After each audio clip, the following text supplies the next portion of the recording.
नमस्कार मंडळी. चला तर म्हटलं रोज रेसिपी शेअर करते तुमच्यासोबत. आज म्हटलं वेगळं काहीतरी शेअर करावं. तर हा आहे कांदा लसूण मसाला. हा कशा पद्धतीने तयार केला जातो हे मी आज तुम्हाला दाखवणार आहे. याला घाटी मसालाही बोलतात. कांदा भरपूर प्रमाणात असा चिरून घेतलेला आहे, लसूण सोलून घेतलेला आहे, नंतर खोबऱ्याचे काप करून घेतलेले आहेत. कढई घ्यायची, त्याच्यामध्ये तेल ॲड करायचं. तेलामध्ये हे काप तळून घ्यायचे व्यवस्थित असे, जास्तही लाल होऊन द्यायचे नाहीत. थोडासा लाल कलर आला की हे काढून घ्यायचे, कारण जास्त लाल केलं तर ते करपून जातं. तर बघू शकता कशा पद्धतीने मी तळलेलं आहे ते. त्याचा कलर पण बघू शकता तुम्ही कशा पद्धतीने. जास्त तळलं तर ते करपून जातं, त्यासाठी आपण अशा पद्धतीने तळून घेतलेले.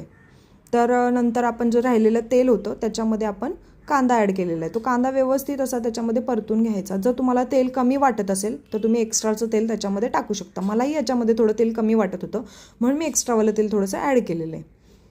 तर हे असं व्यवस्थित असं भाजून घ्यायचं, व्यवस्थित हलवत राहायचं हे सारखं खाली लागू नये म्हणून. बघू शकता कसा कांद्याचा कलर चेंज झालेला आहे. तर रेडी आपला हे कांदा शिजून तयार झालेला आहे. हे सगळं आता वाटून घ्यायचं. आता खोबरं, कांदा आणि लसूण. तर खोबरं बारीक करून सेपरेट करून घ्यायचं, लसूण सेपरेट करून घेतलेलं आहे. कारण दोन्ही एकत्र ॲड केलं आणि बारीक करायचा प्रयत्न केला तर लसणाच्या पाकळ्या तशाच त्याच्यात राहतात, म्हणून सेपरेट बारीक करून घ्यायचं. तर कांद्यामध्ये असा मीठ मिक्स करून घेतलेलं आहे. हे करण्याचं कारण का, तर सेपरेट मीठ ॲड केलं आपण त्या ह्याच्यामध्ये चटणीमध्ये तर चटणी आपली थोडीशी पांढरी दिसते आणि मीठ पण व्यवस्थित मिक्स होत नाही चटणीमध्ये. त्याच्यासाठी हे मी कांद्यामध्येच मिक्स करून घेते. हे सगळं बारीक करून झालेलं आहे. याच्यामध्ये हा लाल तिखट आम्ही ॲड केलेलं आहे. तर हे आम्ही घरीच बनवतो लाल तिखट पण.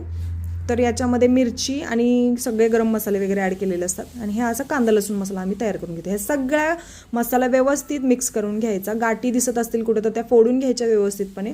हा रेडी आहे आपला कांदा लसूण मसाला. तुम्हाला हवा असेल तर तुम्ही कमेंटमध्ये नक्की सांगा.